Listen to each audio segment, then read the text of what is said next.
ജീവൻ കയ്യിൽ പിടിച്ച് ഫലസ്തീൻകാർ ഗസയിലേക്ക് മടങ്ങുന്ന വേദനാജനകമായ കാഴ്ചയാണ് ഈ കാണുന്നത്. യുദ്ധം ബാക്കിയാക്കിയ തരിശുഭൂമി അല്ലാതെ വേറെ മറ്റൊന്നും തങ്ങളുടേതെന്ന് അവകാശപ്പെടാൻ മറ്റൊന്നും അവിടെ ഇല്ല എന്ന് ഉള്ള യാഥാർത്ഥ്യം അവർക്കുണ്ട്.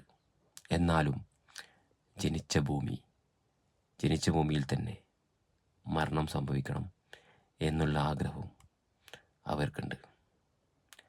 ഈ ഒരു കാഴ്ച നമുക്ക് എത്രത്തോളം നമ്മുടെ ഉള്ളിൽ തട്ടുന്നുണ്ടെന്ന് നമുക്കോരോരുത്തർക്ക് മനസ്സിലാവും. കാരണം അവർ ഇവിടുന്ന് പലായനം ചെയ്തു പോയപ്പോൾ കിട്ടുന്ന സാധനങ്ങളെല്ലാമായിട്ട് കൈതപ്പുറത്തും വണ്ടികളുമായിട്ട് അവരിങ്ങനെ നടന്ന് വരികയാണ്. ഒന്നും ബാക്കിയില്ലാത്ത തരിശുഭൂമി അല്ലാതെ അവർക്ക് സ്വന്തമായിട്ടൊന്നും ഗസയിൽ ഇസ്രായേലി നരാധമന്മാർ ബാക്കി വച്ചിട്ടില്ല. ഇനിയും ഇസ്രായേലിൻ്റെ യുദ്ധക്കൊതി മാറട്ടെ എന്ന് മാത്രം നമുക്ക് പ്രാർത്ഥിക്കാം.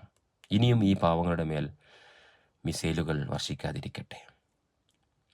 ഇനിയെങ്കിലും സമാധാനത്തോടുകൂടി പിഞ്ചു കുഞ്ഞുങ്ങൾ മുതൽ വൃദ്ധന്മാർ വരെ സ്വസ്ഥമായിട്ടൊന്ന് ഉറങ്ങാൻ അവരെ ഇസ്രായേലി നരാധമന്മാർ അനുവദിക്കും എന്ന് വിചാരിക്കാം.